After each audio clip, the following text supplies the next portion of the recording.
Listen to me, please listen closely. Because in less than 20 minutes when the clock strikes midnight, one of us will be gone. And I still don't know if it will be me or the truth. I'm sitting alone in my old living room. The New Year's countdown flickering silently on the television. Bright numbers. Loud fireworks on mute. Outside, the rain taps against the windows like nervous fingers. Inside, my hands are shaking so badly I can barely hold this candle. I've said many prayers in my 73 years, but never one like this. Never one whispered out of fear. If you're watching me right now, if my voice sounds weak, it's because I don't know how much time I have left. My name doesn't matter anymore. What matters is what I found tonight. Something hidden for decades, waiting for this exact moment. Something that made my heart stop when I realized why the countdown was always so important to them. Why every New Year's Eve felt heavy in this house. Like the walls were holding their breath. The clock reads 11:42 p.m. I live in the same house I moved into as a young bride. The floor is cracked near the hallway. The wallpaper is peeling like old skin. On the wall hangs a family photo from 25 years ago. We're all smiling. Too much. Smiles can lie, you know. I learned that the hard way. Tonight the house feels different. Quieter. Not peaceful. Quiet like it's hiding something. I keep hearing footsteps upstairs, even though I know I'm alone. Or at least, think I am. Earlier this evening I found the diary. It was hidden behind the loose panel in the hallway closet, the one my husband always told me not to touch. I never questioned him. I trusted him. That was my first mistake. The diary wasn't his. It was mine. Or at least it was supposed to be. The first page was written in my handwriting. But I don't remember writing a single word. If you are reading this, the countdown has begun. Do not trust the silence. Do not trust the house. And whatever you do, do not pray out loud. I dropped the book. My knees nearly gave out. I hadn't seen those words before tonight, but my hands recognized them. The way the ink pressed too hard in places. The tremble in the letters. Fear leaves fingerprints. The television flickers. 11:45 p.m. I light another candle. The power has been cutting in and out all evening. Shadows stretch along the walls, bending in ways that don't make sense. I swear one of them moved on its own. This house has secrets. Locked rooms. Closed doors I was told never to open. For years I obeyed. Because that's what good wives do. That's what good mothers do. They don't ask why. They survive. My husband used to stand right where I am now every New Year's Eve. He would stare at the clock like it was judging him. He never kissed me at midnight. Never smiled. Just waited. And when it was over, he would exhale like someone who had escaped punishment. He died 3 years ago. Or at least that's what they told me. The diary pages grow darker as I flip through them. Dates are crossed out. Years skipped. One entry makes my chest ache. Tonight she almost remembered. If she remembers before midnight, everything ends. She. Who is she? My reflection in the dark TV screen looks unfamiliar. Older. Smaller. Afraid. My voice, this voice you're hearing, sounds like it belongs to someone who has lived too long with unanswered questions. Tell me something. Have you ever felt like your own life was edited? Like important parts were cut out without your permission? If you've ever felt that way, comment below and tell me. I felt it too. And if this story is pulling you in, please like, share, and subscribe. I don't know if I'll be able to tell you the rest otherwise. The clock ticks louder now. 11:48 p.m. There's a locked door at the end of the hallway. Always has been. Tonight it's slightly open. That door was never open before. Cold air spills from the darkness beyond it. The candle flame leans toward the room like it wants to escape. I can hear something inside, soft whispers layered, overlapping. Saying my name. Not shouting. Begging. I step closer. Every step feels like I'm walking backward through my own memories. My heart is pounding so hard I'm afraid it'll drown out the countdown. Inside the room, the walls are covered with old calendars. Every single one marked on December 31st. Midnight circled in red. Some have notes written in the margins. She prayed again. We reset it. She cried. We told her she imagined it. Next year, be more careful. My knees hit the floor. I remember praying. Every New Year. Asking God for peace. For answers. For my family to love me the way they used to. And every year after things felt blurry. Distant. Like I'd woken up from a dream I wasn't allowed to remember.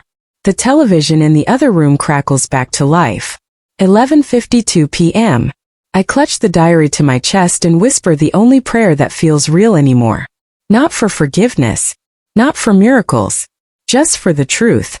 Because if the diary is right, if the whispers are real, then this final countdown isn't about welcoming a new year. It's about whether I finally wake up or disappear again. The whispers stop the moment I step fully into the room. That silence is worse than the sound. The door creaks shut behind me on its own, slow and deliberate, like the house has decided I've gone far enough. The air is colder here, sharper, smelling of dust and old paper. My candle flickers, throwing nervous light across the walls, and that's when I see them clearly, hundreds of photographs pinned everywhere. Some are yellowed. Some are newer. All of them are of me. Not posed. Not smiling. Sleeping. Crying. Praying. My throat tightens so hard I can barely breathe. One photo shows me kneeling in this very room. Hands clasped, eyes shut tight, lips moving in a prayer I can't remember saying. In the corner of the photo, just barely visible, there's a shadow. Tall.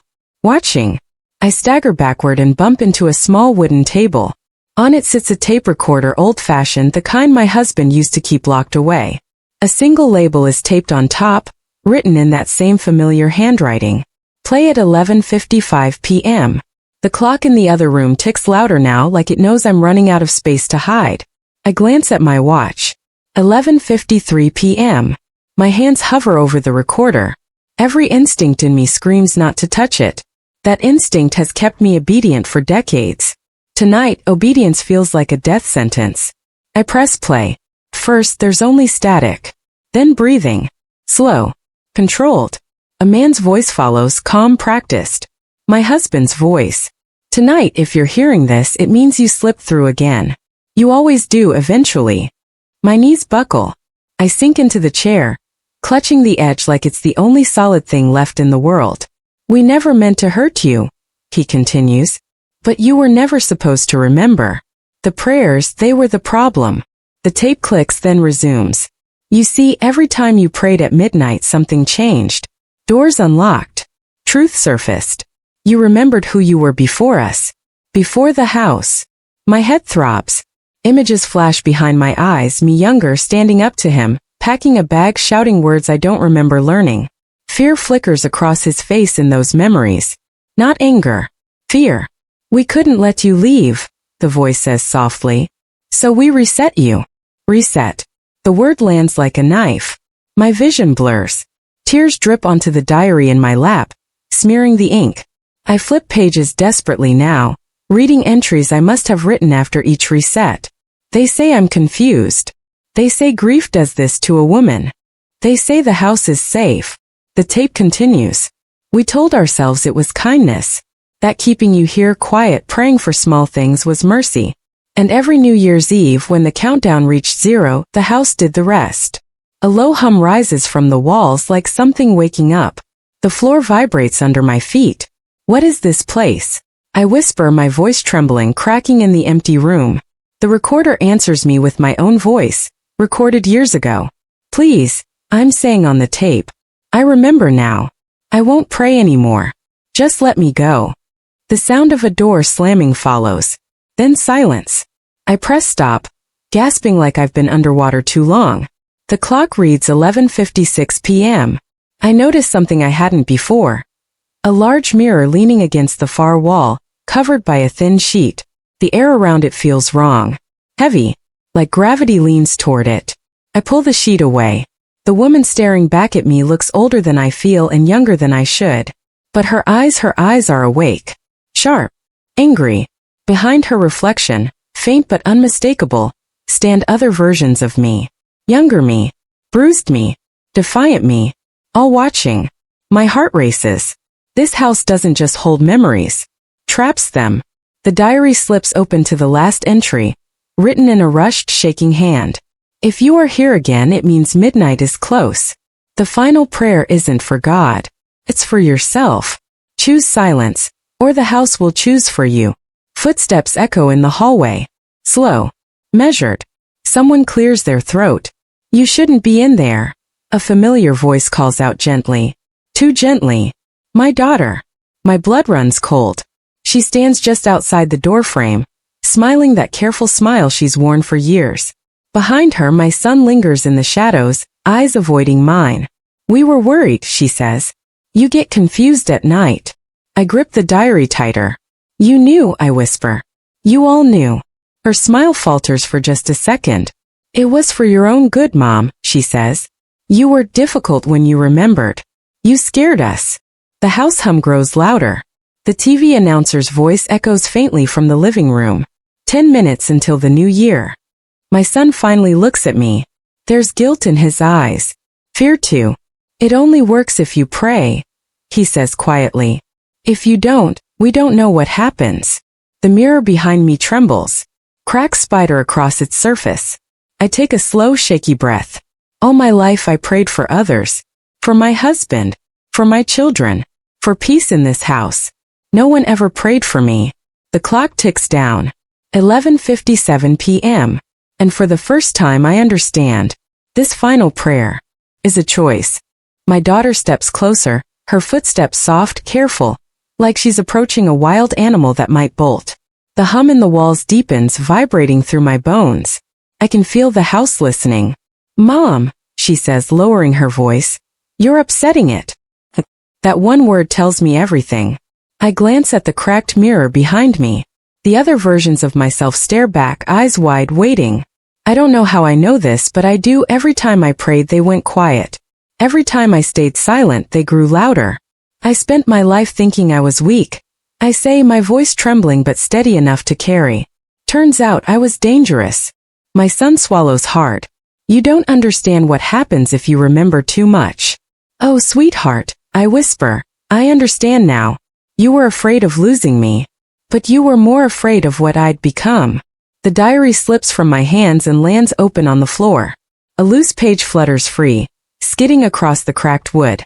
My daughter lunges for it, but I step on it first. Read it, I say. She hesitates. Read it, I repeat. Her eyes scan the page, and the color drains from her face. The house feeds on obedience, she reads aloud, voice shaking. It needs her prayers to seal the rooms again. Silence weakens it. Memory breaks it. The walls groan. A picture frame falls, shattering on the floor. The hum shifts into something lower. Hungrier. My son backs away. Mom, please. Just say the prayer like you always do. One more time. After midnight, it'll be over. I laugh softly, a sound that surprises even me. It comes out broken, edged with grief. That's what you told me every year, I say. And every year I woke up smaller. The television announcer's voice echoes again, louder now. 5 minutes until the new year. The lights flicker. Shadows stretch unnaturally long, crawling along the ceiling. One peels itself away from the wall and pulls near the mirror, trembling like a living thing. My daughter grabs my arm. Her grip is tight, desperate. You don't know what it's like, she pleads. When you remembered before, the house shook. Doors opened that should have stayed closed. People got hurt. Who? I ask quietly. She opens her mouth, closes it. The answer hangs between us, heavy and damning. I pull my arm free and turn toward the mirror. The cracks widen, slicing through reflections of my past. One version of me steps forward, placing her hand against the glass from the other side. She's younger, stronger. Her eyes burn with defiance. I tried to leave, she mouths silently. My chest tightens. I tried to warn them. Another reflection mouths. The house roars. Books tumble from shelves. The candle blows out, plunging the room into near darkness, lit only by the flashing television numbers bleeding in from the living room. 11:56. 11:57. My son sinks to his knees. We didn't mean for it to go this far, he whispers. Grandma said the house was a blessing, that it protected us. So that's where it began. My mother-in-law, the first woman in this house, the first one to pray at midnight. She taught you how, I say, how to keep me quiet. My daughter's shoulders shake. It was easier when you forgot. The house seems to agree. The hum rises, pressing against my ears, my thoughts.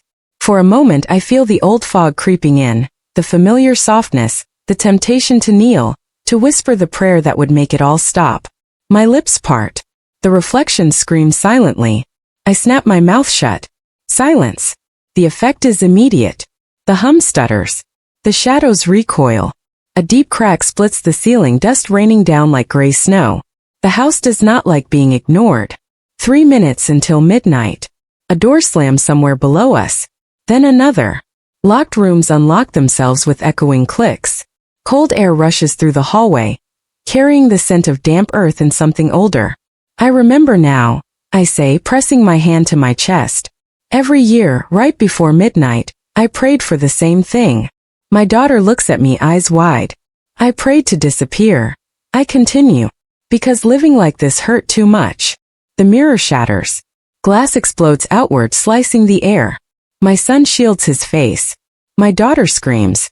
But where the mirror once stood is now a doorway, dark, pulsing, alive. Inside it, I see a staircase descending into shadow. And at the bottom, a room filled with candles. Hundreds of them. Each one labeled with a year. My years. The house is bleeding memories. The television announcer's voice shakes now, distorted. 1 minute until the new year. The house surges. My daughter collapses to the floor, sobbing. I don't want to lose you, she cries. I just didn't want to be alone. I kneel in front of her, cupping her face in my trembling hands. You already lost me, I whisper gently. Tonight decides whether I finally come back. I stand. I step toward the doorway. Behind me, my son calls my name like a child again, like he used to before he learned fear. The air inside the doorway pulls at me, heavy with every memory I've buried. 30 seconds.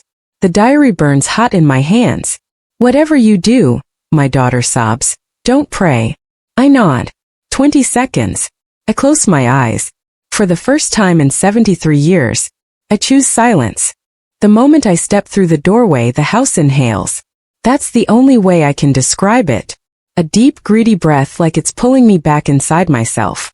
The air turns thick, heavy with wax and smoke. The staircase beneath my feet creaks with every step, not from age but from memory. Each stair whispers a year as I descend. 1979. 1986. 1994. My knees weaken, but I keep going. Above me, I hear my daughter screaming my name, my son shouting for me to stop. Their voices fade as the doorway seals itself shut, closing with a wet, final sound. The house wants me alone for this part. At the bottom of the stairs is the candle room. Hundreds of candles burn without flickering, their flames tall and steady, like they're frozen in time. Each one bears a small metal tag. I step closer, my breath catching as I read them. 1991, the year I almost left. 1999, the year I remembered his lies. 2008, the year I screamed. I don't remember screaming, but my body does. My chest tightens as I reach the candle mark. 2017. That was the year my husband died. Or vanished. Or was taken, depending on which truth the house buried that time. The flame on that candle trembles when I touch it. I know what you are now, I whisper, not a prayer, not a plea. Just truth. You feed on fear dressed up as faith. The walls pulse. A low voice rolls through the room, not loud, not angry, confident. I gave you peace. Images flood my mind. Warm mornings where I couldn't remember why I'd cried the night before. Soft smiles from my children after resets. A quiet house. A quiet mind.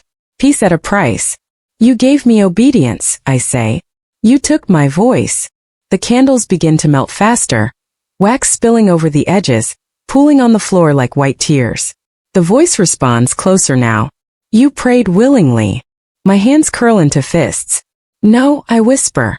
I prayed because you taught me fear.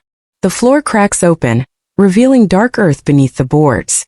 Roots twist upward, crawling along the walls, wrapping around the candle stands. The house is unraveling. Somewhere far above, the countdown reaches the final seconds. The candle labeled 2025 flares violently. I feel the familiar pull in my chest, the old instinct to kneel, to beg, to whisper the words that would put everything back in its cage. 8. My mouth opens. 7. I almost pray. The room shakes. I slam my lips shut and press my hands over my mouth. Tears stream down my face. Not from fear but from grief. For the woman I never got to be. For the years swallowed whole.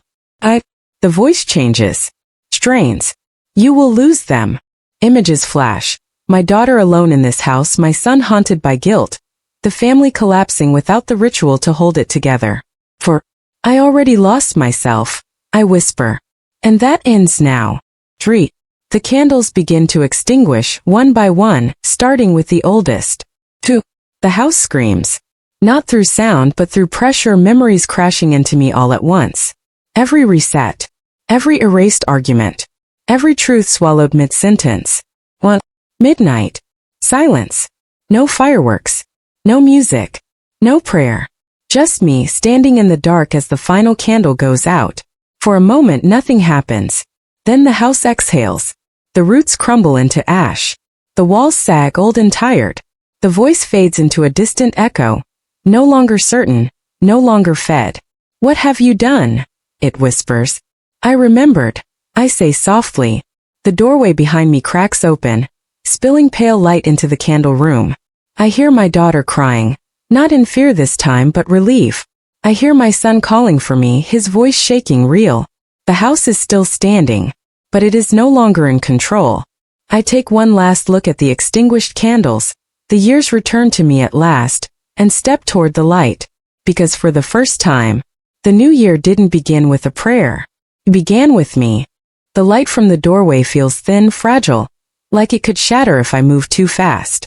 I step through it anyway, my legs weak, my heart pounding with a kind of fear I've never known before. Not the fear of forgetting, the fear of finally remembering everything. The living room looks wrong. Smaller. As if the house is shrinking around us. Plaster flakes from the ceiling. The clock above the television is frozen at 12 a.m. Its hands trembling like they can't decide where time should go now. My daughter rushes to me, wrapping her arms around my waist. She's shaking, crying into my sweater like she did when she was little. It stopped, she sobs. The noise, it stopped. My son stands a few steps back, staring at the walls like he's waiting for them to move again. His hands are clenched so tight his knuckles are white. Is it over? He asks. I wish I could say yes. The house creaks low and slow like a wounded animal shifting its weight. A chill runs through the floorboards, up through my bones. No, I whisper. It's angry. The diary lies open on the coffee table, pages flipping on their own. Ink bleeds through the paper, words rewriting themselves as I watch. Silence breaks the seal. Memory opens the door. But freedom must be taken. My breath catches. What door? My daughter asks, pulling back to look at me. Before I can answer, a sharp knock echoes through the house. Not from the front door. From inside the walls. 3 knocks. Slow. Deliberate. My son stumbles backward. That's not possible. The knocks repeat louder now. The wallpaper bulges inward, pulsing with each, like something on the other side is trying to remember how to be solid. I step in front of my children without thinking. For the first time in decades, my body moves before fear can stop it. This house doesn't own us anymore. I say, though my voice trembles. The wall splits open with a wet crack. A door pushes through where there was never a door before. Old wooden, carved with symbols I don't recognize. In the center is a small brass plate engraved with one word. Keeper. My stomach turns. The diary flips to a page marked with a dried brown stain. Blood, I realize distantly. When the first keeper grows tired, another must take her place. I look at my daughter. No, she whispers, reading my face. You're not saying. I'm saying the house doesn't die, I reply softly. It transfers. The door handle rattles. A voice seeps through the cracks, thin and coaxing. You broke the ritual. Someone must hold the memories now. The air thickens. My head spins as images slam into me. My mother-in-law kneeling in candlelight, her own mother before her, stretching back like a chain of silent women. Each one worn down, softened by prayer, convinced it was love. My daughter backs away. I won't do it. I won't live like that. My son shakes his head, horror dawning. It has to be Mom. She knows how. I turn slowly to him. Listen to yourself. I say gently. That's how it survives. by teaching the next generation to choose fear over freedom. The door bursts open. Inside stands me, or something wearing my face. Younger, straighter posture, eyes empty of doubt. I can keep them safe, it says in my voice. I can forget for you. My chest aches. All my life, I wanted someone to carry the burden for me. Now the house is offering to become me. The diary slams shut. The walls shudder. I take a step forward. No, I say. You don't get another woman. The thing in the doorway smiles. It reaches for my daughter. I move faster than I thought possible. I grab the candle from the table, the last one, the one that never went out, and press it into the thing's chest. It screams. Not in pain. In hunger. The flame surges white hot, and the house howls as cracks race along the walls and ceiling. The door splinters. The keeper stumbles backward, its form blurring, unraveling into smoke and ash. The house convulses. Run! I shout. We don't hesitate. We sprint for the front door as the floor collapses behind us, swallowing years' secrets, bones. The house screams again, this time not in command but in fear. We burst outside into cold night air. The rain has stopped. Behind us, the house slumps in on itself, windows dark, walls sagging. Finally, just a house. My daughter collapses onto the grass, sobbing. My son stares at the ruins, hollow-eyed. I stand there, soaked, shaking, alive.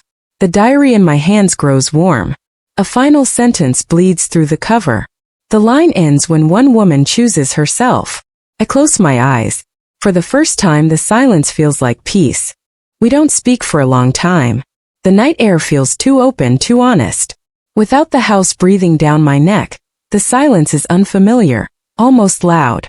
My daughter sits curled on the wet grass, arms wrapped around herself.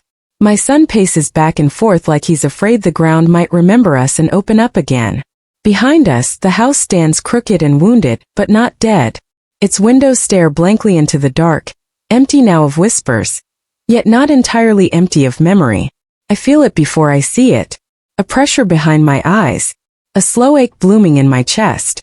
Memories, too many, crowding forward all at once. I gasp and sink to my knees. Mom! My daughter rushes to me. I clutch her hand, nails digging into her skin, not to hurt her, but to anchor myself. Images pour through me like floodwater breaking a dam. Every reset. Every lie. Every year I woke up smaller. And then things I never remembered before. The women. Not just me. Not just my mother-in-law. Dozens of us. Each one chosen because we were soft-spoken, faithful, easy to convince. Women who learned early that silence was survival. I remember them, I whisper. Who? My son asks, voice tight. The others, I say. The ones who came before me. Some didn't survive the remembering. My daughter's breath catches. What do you mean didn't survive? I look at the house. Some windows are boarded up from the inside. Not everyone was allowed to leave, I say quietly. The diary slips from my trembling fingers and lands in the mud. Its cover splits open, pages fluttering wildly though there's no wind. Words crawl across the paper, frantic now, desperate. The keeper is gone, but the bond remains. Memory always demands a witness. A sharp pain slices through my head. I cry out, pressing my palms to my temples. No, I whisper. I broke it. I chose silence. And then I understand. The house didn't come with us. Something else did. Not the hunger. Not the voice. The memories.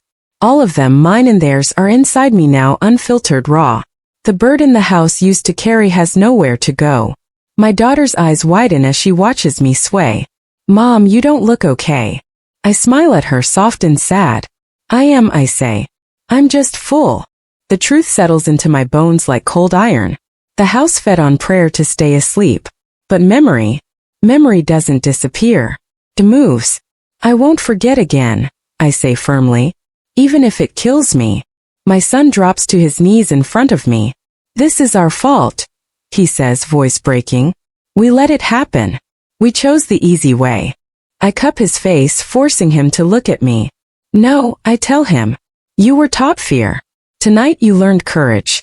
That's how it ends. The sky begins to lighten at the edges, faint gray bleeding into black. New Year's morning. A year that was never supposed to begin like this. Sirens wail in the distance. Neighbors' lights flicker on. The world is waking up. My body trembles harder now. The memories press and push, demanding release. I feel them clawing at my chest, my throat, my voice. I need to tell it, I whisper. Tell what? My daughter asks. The story, I say. All of it.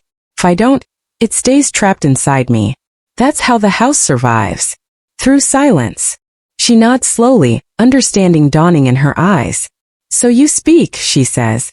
And it dies. I look toward you. Yes, you. Because even now, even here, I feel the shape of an audience. Witnesses matter. They always have.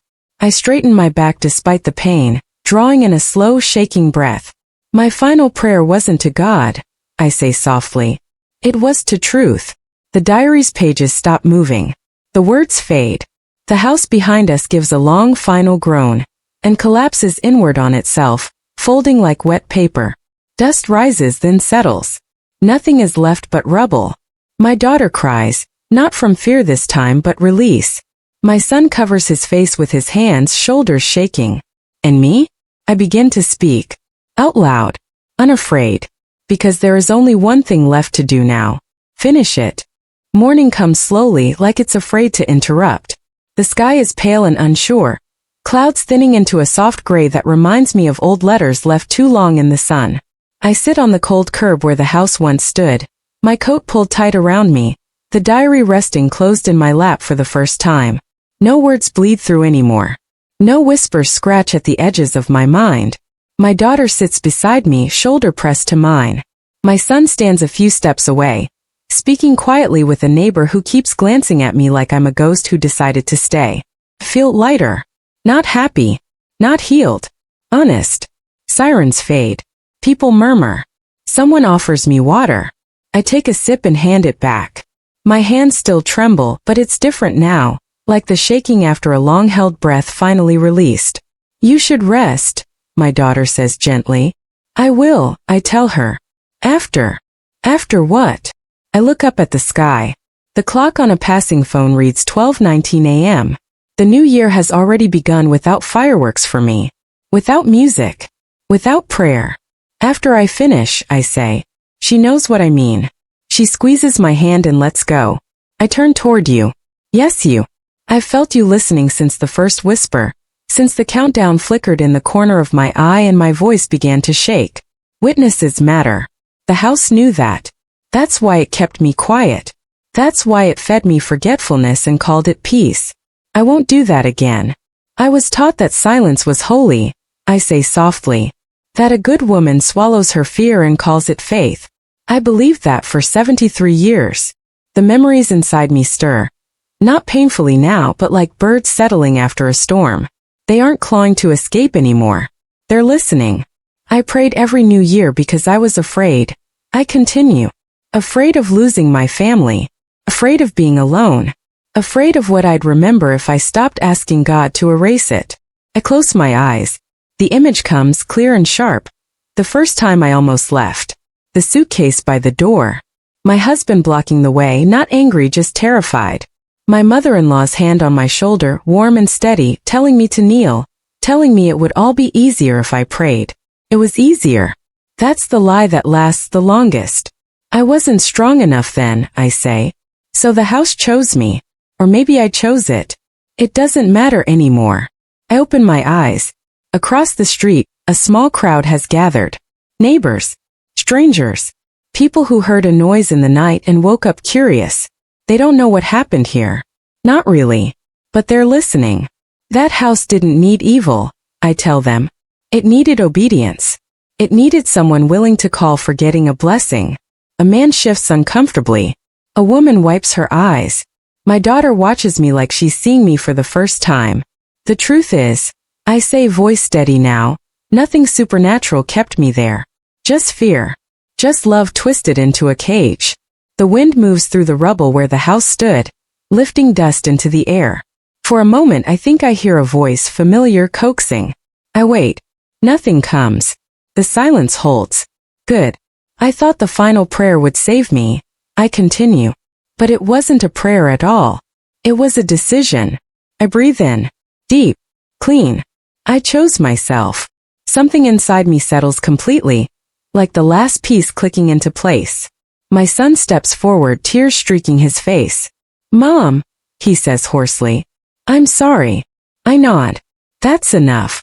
Forgiveness doesn't always need ceremony. Sometimes it just needs truth and time. The crowd begins to disperse. Curiosity satisfied. Dawn creeping closer. The world moving on like it always does. My daughter kneels in front of me. What happens now? She asks. I smile, a real one. Small but real. Now, I say, we live without rituals that hurt us. She hugs me tightly. I feel tired then. Bone deep tired. The kind that follows an ending you can't undo. I lean back, closing my eyes for just a moment. When I open them again, everything is quieter. Too quiet. My daughter is still there. My son is still there. But something feels finished. I look down at my hands. They are steady. My chest is calm. The ache, the constant pressure I carried for decades is gone.